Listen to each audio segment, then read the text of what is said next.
Hi there, it is Florence here. Today it is bright and early on a Monday bank holiday morning, and I am back again with another episode of my knitting video podcast. This is going to be a normal episode, which means I'm just going to show all the knitting that I've completed recently, anything that I have in progress, any new yarn that I've picked up, that sort of thing. The theme of today's episode is things that are not summer knits. It is May, it's hitting about 20 degrees here in the UK most days. It's definitely sort of t-shirt weather, and yet I am using a lot of wool right now. So I guess I will start off by mentioning what I'm wearing, which will be the one summer knit mentioned in this video. This very lovely top is one of my absolute favourite knits. I made this quite a few years ago actually. It's a pattern by Garnogslikt, who is a Norwegian designer. She makes really, really lovely patterns, and when I knitted this, the pattern wasn't available in English, so I had to follow a Norwegian pattern, which was a lot of fun. But shortly after I knitted it, the pattern was released in English, so now if you'd like to knit this top, you can do so really easily. I knitted this in one strand of knitting for olive merino, which is my favourite summer top yarn. It just looks so beautiful and even once it's knitted up, and the colour selection is unmatched. And this particular colour is called soft blue, and it's my favourite knitting for olive colour. I really, really love this colour. It's just so muted and pretty, and yeah, it's really lovely. This top does cover bra straps pretty well, which I think is kind of cool. It has waist decreases, and otherwise it's just all over ribbed with double knitted edges. I think it's become pretty popular, and I know a lot of you guys really like this one, so yeah, I very much recommend this pattern if you want to support a smaller designer or want to try knitting a real staple summer knit. This is a top that I really recommend. If you want to hear me talk more about it, I believe I showed it in my first ever podcast episode. I've had this one a while, so you can check that out if you want. Okay, I promise that is it for summer knits.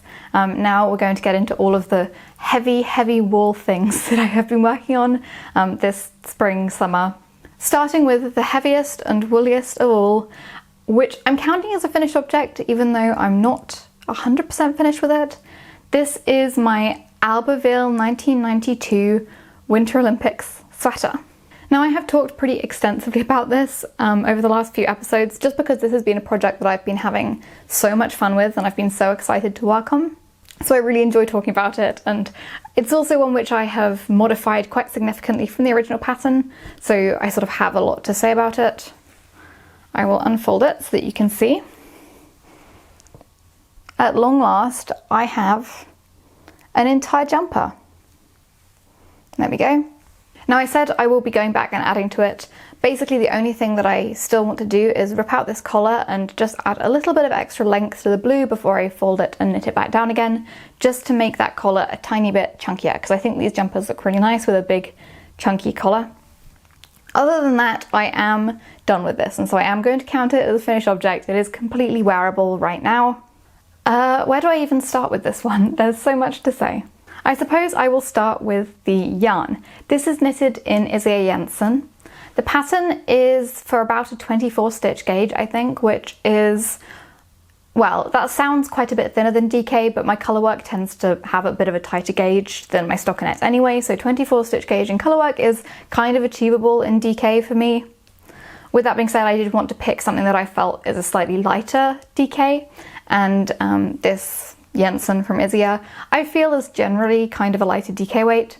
Something that I have noticed about this yarn is that I feel the thickness of the yarn varies quite a lot between different colours.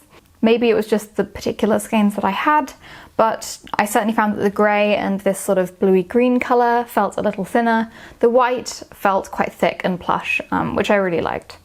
This yarn is 100% wool. I think it's spun in Denmark, but it comes from a couple of different places. I believe the darker colours are European, and then this white is New Zealand wool, which is not the best, but it is harder to find light coloured wool that is from Europe.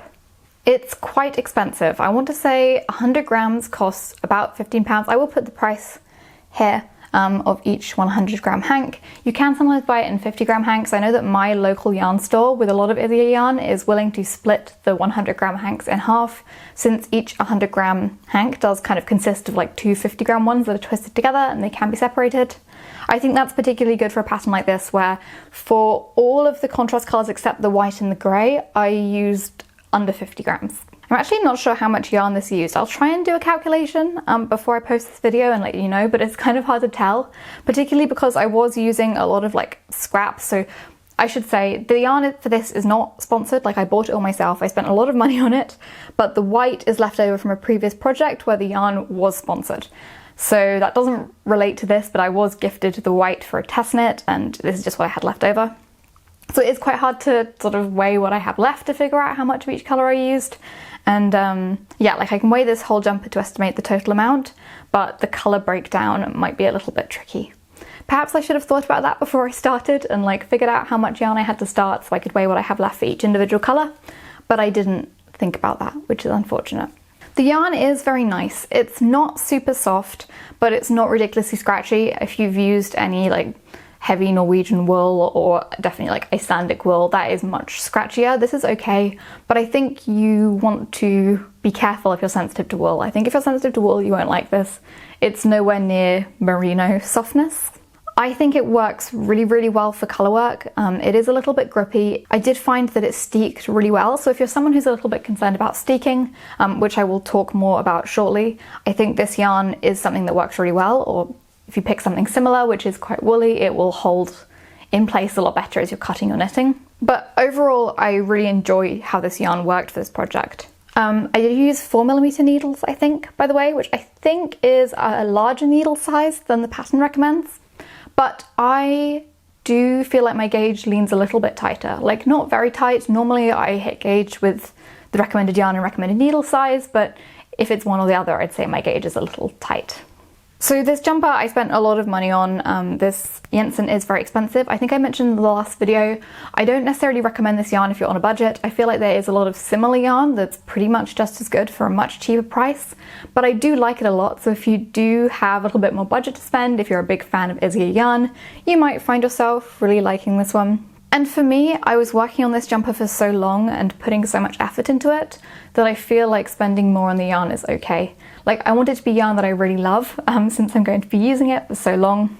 And I didn't want to make any compromises. Like I didn't want to be using one strand of something held with a strand of something else or anything like that, because particularly because I'm doing so much colour work, I figured that would just be very fiddly and inconvenient.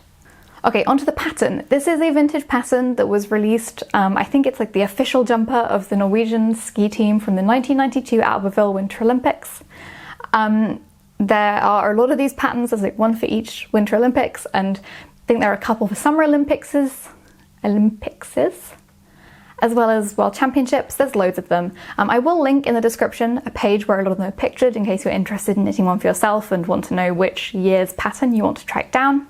I didn't follow the pattern super closely for this one. The pattern has you start at the bottom and then increase out, so it has a sort of tighter waistline and then goes out to the shoulders. It's also very long. I think there were supposed to be about 6 repeats of these snowflake motifs in the middle of the jumper. I did only 2, which I was quite worried about at the time because I felt like there was no way it would be long enough given all of the ones I've seen online seem to have so many more repeats. But actually the length is something I'm really happy with this one, and it was also something I was quite concerned about, so I'm glad that worked out well. For mine, I didn't want to do those increases. I felt like it might give a slightly dated look. I just wanted a jumper that's very straight up and down. And so for the body, I just knitted one big tube with no increases, no decreases. I started with the ribbing at the bottom and then just repeated the colourwork charts all the way up to the top. Now, the pattern also has you switch to knitting flat and has you cast off stitches to shape the neckline at the top. I really didn't want to knit colourwork flat. I didn't knit any colourwork flat for this entire project, which was really nice. And so what I did instead was I just carried on the tube all the way up to the shoulders, and then when it came to steeking, I cut the neckline out with scissors, which I was a little bit concerned about, but it ended up working out well, I think. Then for the sleeves, the way that the pattern has you knit them is you start at the cuff and you knit them bottom up, cuff up, I don't know what you'd say for sleeves. You start here, you work continuous increases all the way up the sleeves, you end up with it being a lot wider at the top, and then you seam those sleeves into the body when you steek. Now, I was very concerned about the length of the sleeves for this project.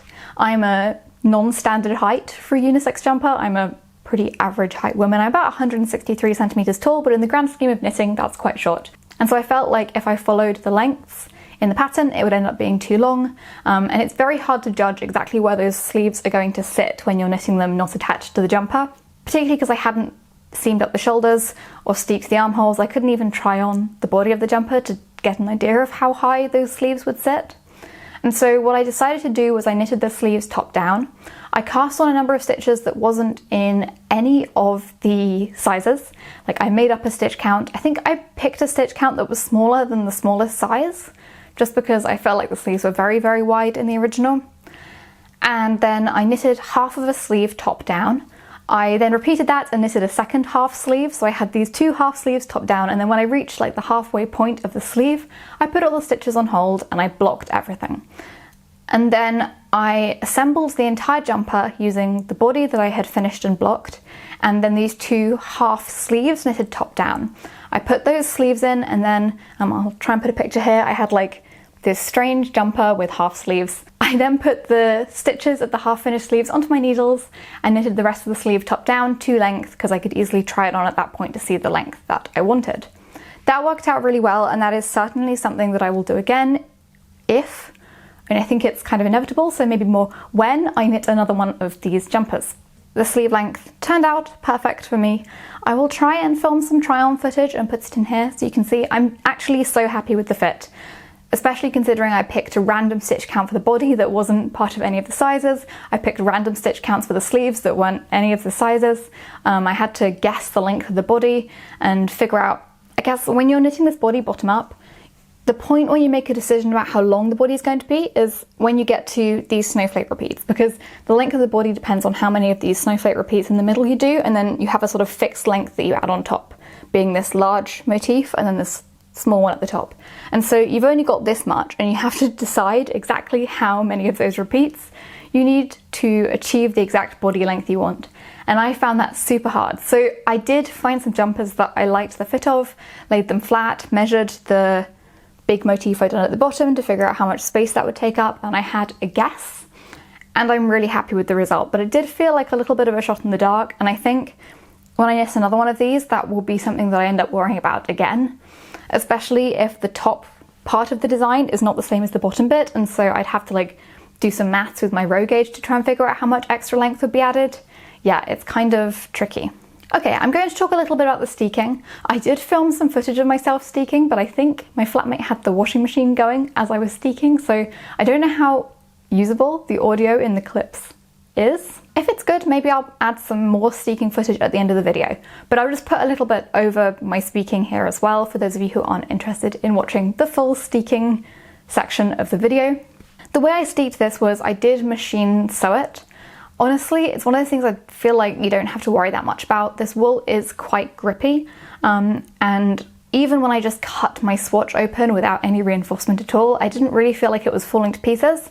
Obviously, once it has the weight of a sleeve hanging off it, like, it may need a little bit of reinforcement, but I didn't feel like there was too much risk. For the sleeves, I just sewed a straight stitch around, and then I ended up needle felting in between the rectangle that I had sewed before I cut. And I just thought that needle felting would partly help reinforce it a little bit more, but also just make the cut a little bit cleaner by stopping all of the strands that I've cut through, like all the floats that I end up cutting, from flapping about wildly. They were all sort of secured into one fabric edge.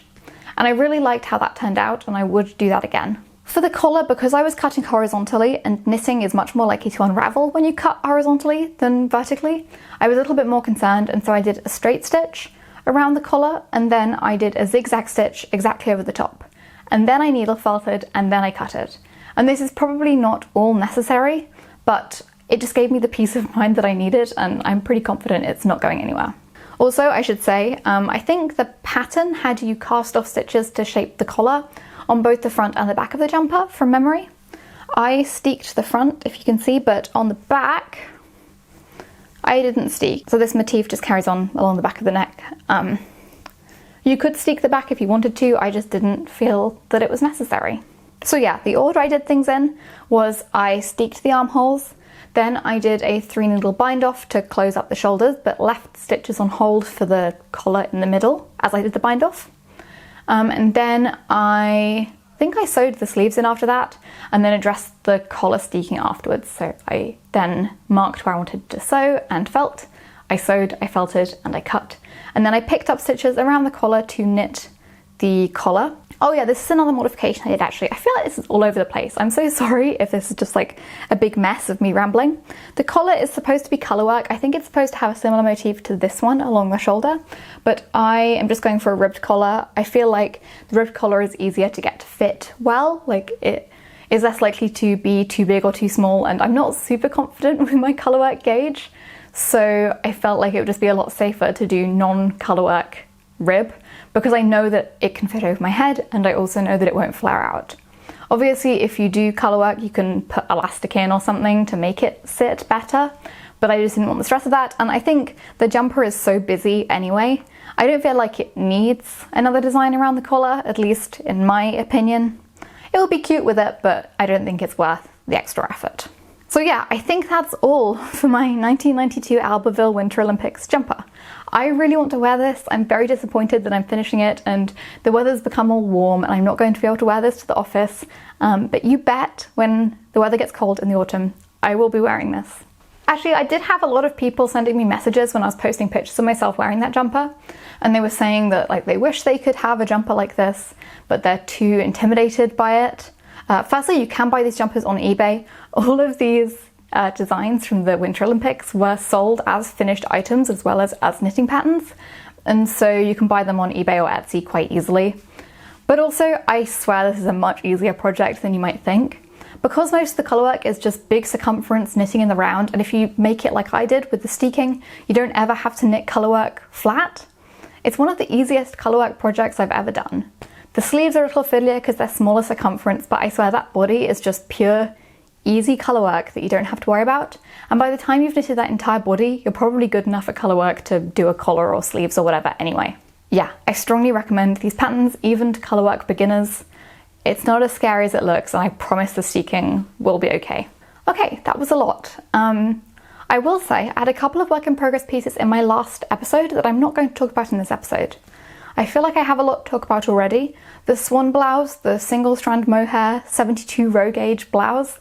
I added sleeves too, but then the sleeves didn't fit. It was a test knit, so the stitch counts were revised when the pattern was published. And so I've removed the sleeves again, and I'm going to do them again. So I've made no progress on that one, basically, even though I did make progress, I just removed it all. And I also had a pair of socks, the Urara socks by Yuka. And I had finished the first sock in the last episode, and all I've done since is knit the cuff of the second sock. So I don't feel like there's anything much to talk about there that's particularly interesting. But I do have 2 work in progress pieces and a swatch for a third, all of which are completely new since the last episode, which I filmed 2 weeks ago. So it's not like I have a shortage of things to show. I guess I'll jump straight in with this one. So I got a DM where somebody asked me to participate in their test knit. I said I wouldn't say yes to these things anymore, but I said yes because I can't stop myself. So this is a pattern by, the Instagram account is Woozy by Celine. I believe she also has a knitting video podcast. I actually haven't watched it, and every time I mention that I'm test knitting this, people tell me I need to watch the podcast because it's really good. So I will check it out. You can check it out too if you're interested. This is her first ever design, and I feel like it's a little risky test knitting somebody's first ever design. You don't know whether it's going to be well graded, whether the pattern's going to be well written. So, you know, it felt a little risky, but this pattern is lovely. It's super clear. It's, I believe, tech edited. It's really well written. It's a great pattern. And I said yes because I really liked the design. I will put a picture here of what the finished object should look like.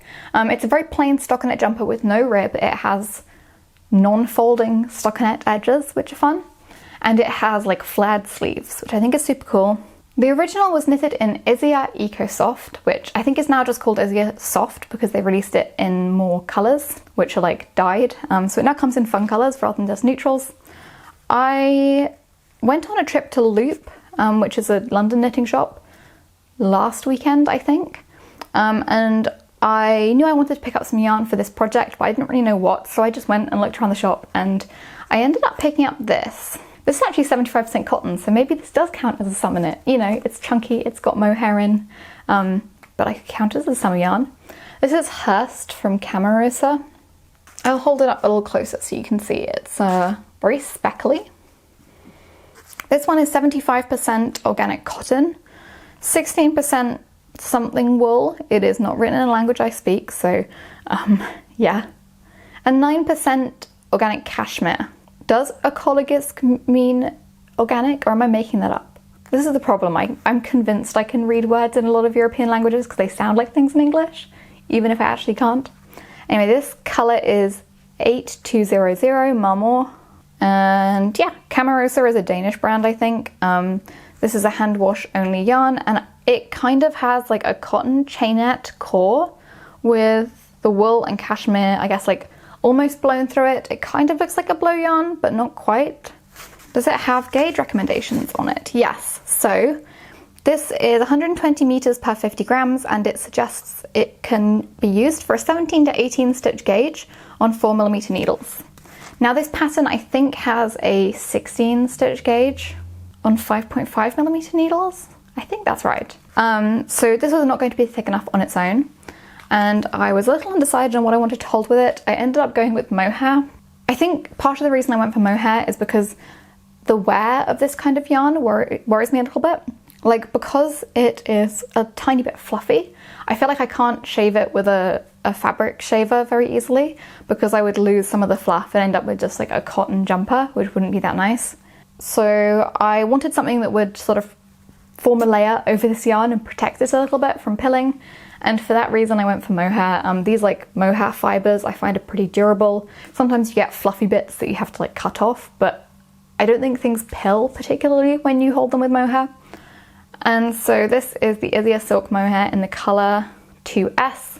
It's a pale grey. I feel like you could make this jumper look more blue by holding this yarn with blue mohair, or more grey by holding this yarn with a grey mohair, because it is very much a blue-grey main strand. But this is the combination that I went for. I've talked about this yarn on many occasions before. It's one of my favourite silk mohairs. I feel like the colour selection isn't as good as Knitting for Olive, but it is very, very soft, and one of the softest silk mohairs I've tried. As for the Camarose Hurst, this is very, very soft. I think people who are a little bit funny about wool would still like this, since it is, well, it's only 16% wool, the rest is cotton and cashmere. I think this is a really pretty yarn, and because this jumper is so plain, because it doesn't even have any rib, it's just stockinette all over, I felt like it was a good opportunity to go for a little bit more of a fun yarn, which this speckly blue Hurst kind of is.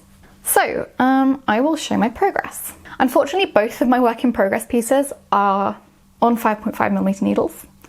As soon as I get the mohair project out, I start getting mohair up my nose, which is always annoying when I'm filming.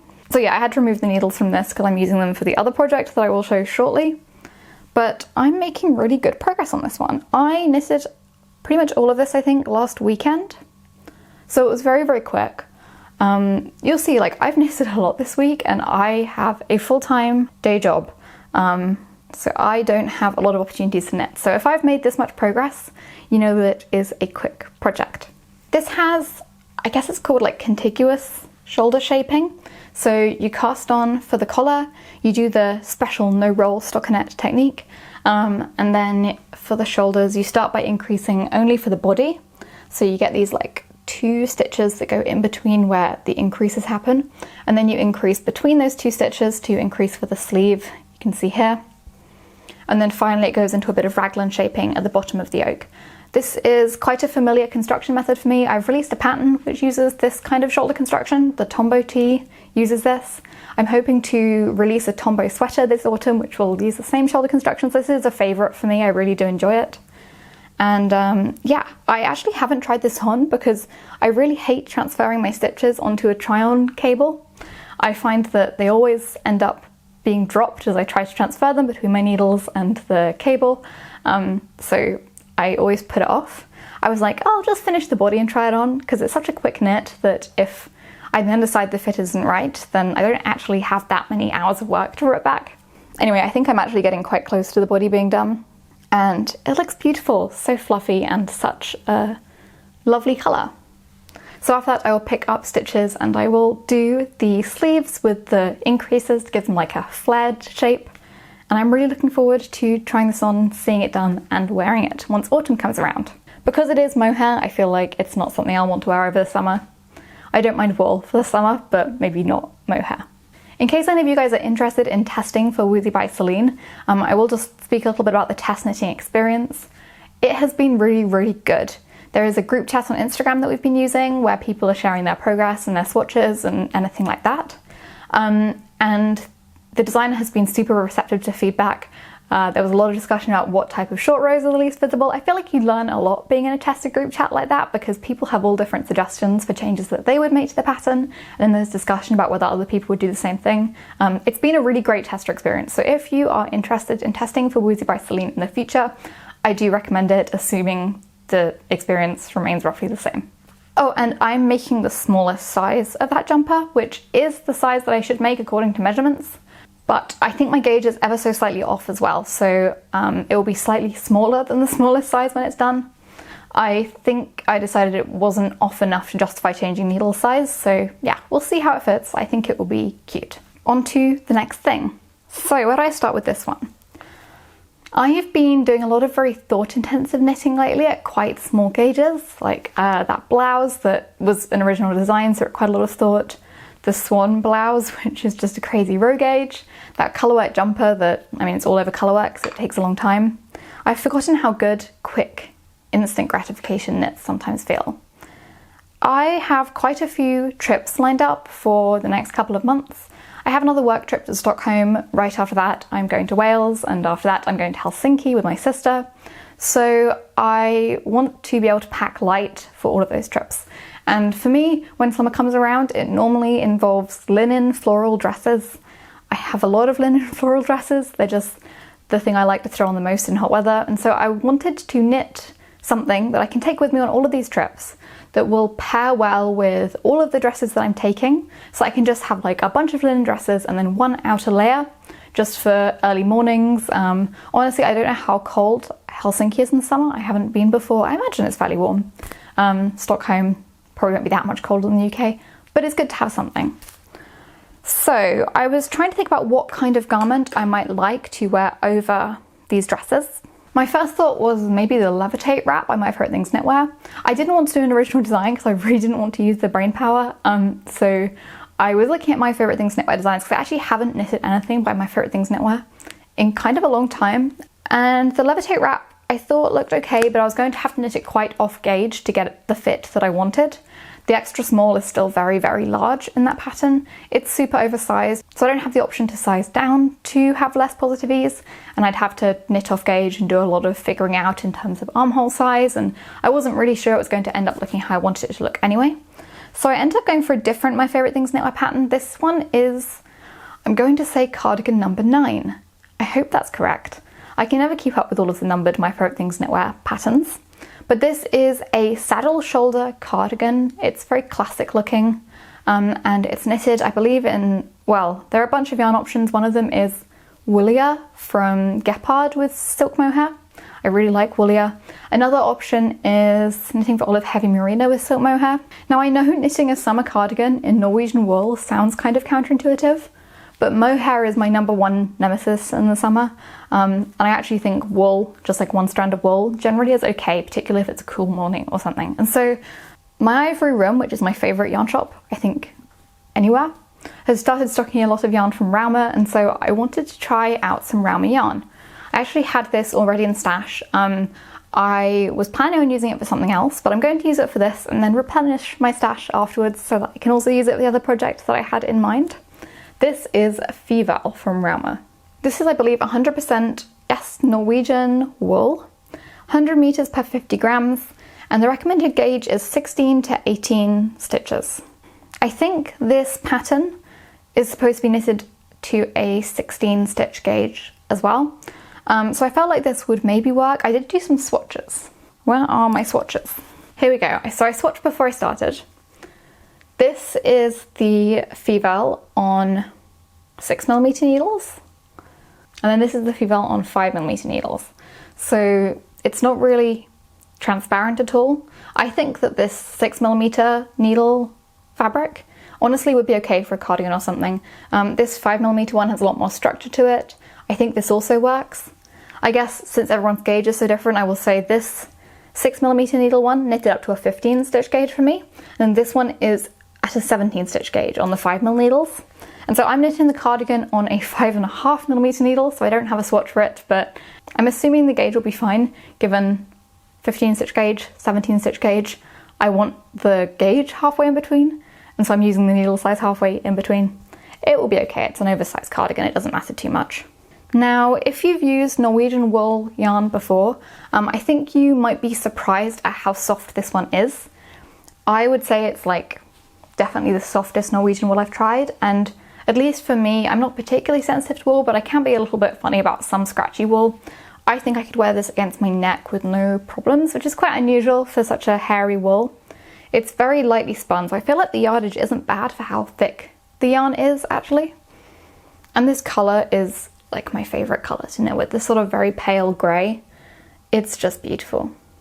I'm thinking this could be a contender for new favourite yarn. Obviously I have to finish the project, block it, and see how it wears. Valentina did tell me that this yarn does pill a bit for her, but I don't mind pilling. This is something that would be easy to shave. So yes, the colour that I have here is 200. It's totally beautiful. Anyway, I just cast this on last night, and this is another very fast knit. So I'm holding it up like it's a finished cardigan, so you can maybe see how it works. This is the back of the neck, and then these parts are going over the shoulders. This is a saddle shoulder construction, and the way it's done is you knit these shoulder rectangles first. So I have a shoulder rectangle here and a shoulder rectangle on this side. Sorry if you can hear my needles clattering. Then you pick up stitches along the edges of your rectangles and cast on additional stitches at the back of the neck, and then you work short rows and knit the back panel and increase for under the arms. And then for the front you also do short rows, I believe. I'm just about to start that because I have now finished the back panel. I'm making the smallest size again, and I'm using 5.5mm needles, so I had to steal these off the test knit. I'm really pushing to finish this because I want to have it done and blocked before all of my trips abroad. Wales, famously abroad. My trips abroad and not abroad. Now I do think that this sort of construction is very beautiful. However, it is very much one of those styles where you end up with a lot of ends to weave in because you're constantly breaking the yarn. You have to knit a few different pieces and then join them together, which is not my favourite way of knitting something, but I think that this will be worth it just for how pretty it will hopefully end up being. I have high hopes. And yeah, this yarn really looks a lot more even, fluffs up and softens up a lot when it's washed and blocked. So I think this cardigan is going to be beautiful. The original one that's used in the sample pictures by My Favourite Things Knitwear is bright red, and it has like wooden toggle buttons on it, which I really like. So I think I will try and track down some wooden toggle buttons. I'm not sure I'm going to make it cropped, probably like somewhere between cropped and full length, and I think that will look really cute over basically every dress that I have. This sort of pale grey colour I feel like pairs well both with white and cream, and that's the trickiest thing when choosing one thing to pair with a lot of these dresses, so I'm really happy with it. And I feel like this one's going to be done very, very soon. Okay, so I have one more, and this isn't quite a work in progress yet, but I have a swatch, and I have yarn, and I have a plan, so I'm going to talk about it. So I believe her name's Sandra, who goes by Enso Knit on Instagram, sent me a DM recently. She's running a knit along and asked if I wanted to join. And I definitely have too much going on right now to be joining a knit along, but I said yes again. I hope people watching this don't take this as a sign to DM me and ask me to join their test knits and knit alongs, because I suck at saying no to these things, honestly. Anyway, it's a knit along for a new pattern by Surrey Nordland. I have knitted Surrey Nordland patterns before. I think I've done 2 colourwork jumpers. I knitted the Luma pullover, which is like a water lily, I think, design colourwork yoke jumper. And then I did test knit the Levy pullover, which is another worsted weight colourwork yoke jumper. But this one is cables. I think Surrey Nordland has just the most amazing selection of patterns with cables, lace, things like that. So if you are into those sorts of textured knits and you haven't come across her designs, I mean, I'm sure you have. She's one of the most popular designers out there, I think. But if you haven't seen them before, I do recommend checking her patterns out. She also does have a YouTube channel, which I do find really interesting. She does make knitting podcasts, which is quite unusual for a designer who's that popular. So if you weren't aware of that, you should also go and watch those. Anyway, I'll put a picture of the cardigan in question here.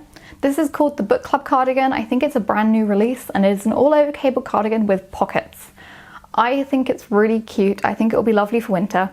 And yeah, a bunch of people are hosting a knit along starting on June 1st, which is why I haven't cast on yet, to knit this cardigan.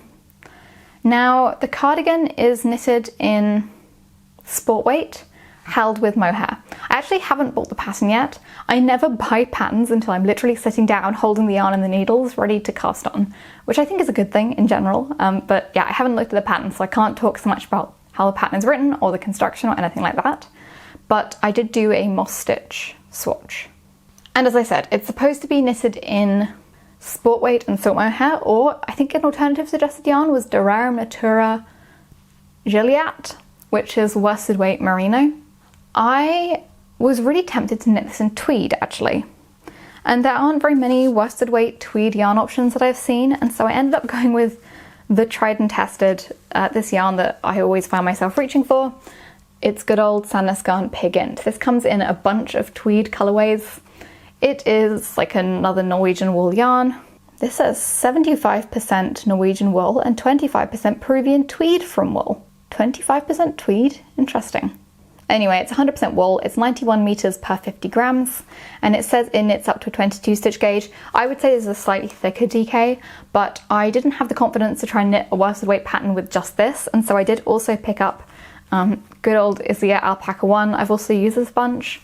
It's a little, I'd say it affects the gauge less than adding silk mohair, but it does help bulk the yarn out a little bit, and it's very cheap. It's like £7 for 400 meters. So for most projects, I find myself only using like 2 or 3 of these. Particularly this color I use so often. I always have a bunch of it sitting around. This is the color E2S. It's just pale grey. The Gynt I went for is the color 1035. It's a grey with tweed. Now, when I saw it online, I thought it was like a black and brown tweed, but actually the tweed specs in this are like purple and a yellowy color. I don't know if that is at all visible, but yeah, they're quite an unusual color, I think. And I wasn't sure if knitting such an elaborate cabled piece in a tweed yarn would be a mistake or not. I didn't want the tweed to overpower the cables or any of the details I'm adding, but I knitted a swatch and I think it'll be fine. Like, the tweed adds a little interest without doing too much. Now this is what I'm saying, I think I might be a slightly tight knitter. I think sized the needles up. I believe it's supposed to be on 4mm needles. I did a 4.5mm needle, and I held the Gynt with this lace weight, and I'm still slightly off gauge, like the gauge is slightly too tight. I'm quite happy with the fabric though, so I think I will leave it like this and just knit a size up and just keep that in mind when I'm figuring out armhole depth and stuff. I'm sure it'll be okay. But I did see someone else in the group chat. There's a group chat for the test knit, which is really nice. You get to see all the yarn that different people are using. You can ask people for help, and there will definitely be someone willing to help you, which is nice. And there is at least one other person I've seen using Gynt who said they got gauge on 4mm needles, so smaller needles than I was using, without holding the Gynt with anything. So I guess I'm just a slightly tight knitter, or they're quite a loose knitter, but maybe you can use the Gynt for this project on its own. I'd recommend picking out a worsted weight though. I'm going to start this one on June 1st when the knit along starts. I'm really looking forward to it. I'm quite excited for it. And with the yarn I'm using, it's a fairly affordable project as well, I think. The Gynt tends to be about £4 a ball, and as I said, the Izzy is maybe £7 or £8, but you get so much yardage in each ball. I bought it from the Oxford Yarn Store, which is my local yarn shop, and I got buttons as well, so I will show you. They are rattling about a little bit. So these buttons are also from Isager actually, and I hadn't seen them before, but I really like them, so I thought I would share them. Now, I don't know if you can see it all. They're a very matte 2-hole button. This is the colour khaki, which I was worried would be too green to pair with this project. It definitely is a greenish brown, like a little bit of an olivey green, but I think it will look fine with this grey cardigan. And they're very matte and plain and super lightweight, and I believe they're made from recycled cotton, which I think is super interesting. I think also, when I was reading the details of these buttons, it said that the colours were designed to match the colours of one of the yarns. Maybe it was Trio 2, so that's quite cool. But I think these buttons will be perfect for this project. I think they're 20mm, which is what the pattern asks for, and you only need 4 of them. I should probably have bought an extra, but I hate having one button left over, so I literally just bought 4. and in a crisis I'll go back to my local yarn shop and hopefully they'll still have them and I can pick up another. So yeah, super excited to try these buttons. I think they're really cute, and I do get asked surprisingly often where I get buttons from. I would recommend avoiding somewhere like John Lewis because I feel like the buttons are always super expensive. I always check local yarn shops or like Etsy. I think there's a lot of people who make buttons as a small business and they're always worth checking out. Okay, so that's everything I have to say about that particular cardigan. I guess now I will talk briefly about yarn that I picked up, because I did pick up a little bit of yarn. Last weekend I went to Loop in London. One of my friends from university who I met up with in London, where she's now living, she took me to Loop because that's her favourite yarn shop and I'd never been before. So I did pick up a bit of yarn. I picked up the yarn for the Winnie sweater. Did I say that the Woozy by Celine pattern is called the Winnie sweater? All pattern names, designers, everything will be in the description, in case I forget to say it, which always seems to happen. Anyway, I picked up the camarose Hurst and the isager silk mohair for the Winnie sweater at Loop, and I did pick up some more yarn as well, so I will show you. I guess I will start with the least interesting one. I bought some yarvol. Is it pronounced yarvol? I feel like lang is German, so maybe. This is just sock yarn. Like, I don't think I have that much to say about it. 75% wool, 25% polyamide. It is quite soft for a sock yarn actually, so if that's something you care about, you can check that out. And this is the sock yarn where I believe there's like a reel of thread in the middle of the ball that you can use to hold with the main strand when you're doing like toes and heels to make it a little bit stronger. So I'm quite excited to try that out. I've actually never used this before, even though it is one of the most accessible, cheap sock yarns. I have the colour, oh no, it's got a terrible colour name, 83.0226. I assume the colour number is just 226, but it's a pale grey colour, I guess. It leans a little bit beige. I think it's quite pretty. I like these sorts of pale neutral colours. They're the colour of socks that I wear the most, so I do feel like I should be knitting more of them. And because it is so grey, it doesn't look too much like my skin tone, which tends to be the issue I have with pale beige socks. So yes, I bought 2 of those, which is enough to knit a pair of socks easily. So I think that is everything for today. Quite a lot, considering I also didn't show 2 other projects that I have been actively working on since the last episode. But I've just been really enjoying knitting lately. I'm really enjoying all the projects I'm working on. I'm really happy with my finished objects. I'm having a lot of fun. I will be back again soon with another episode. Thank you very much for watching, and goodbye.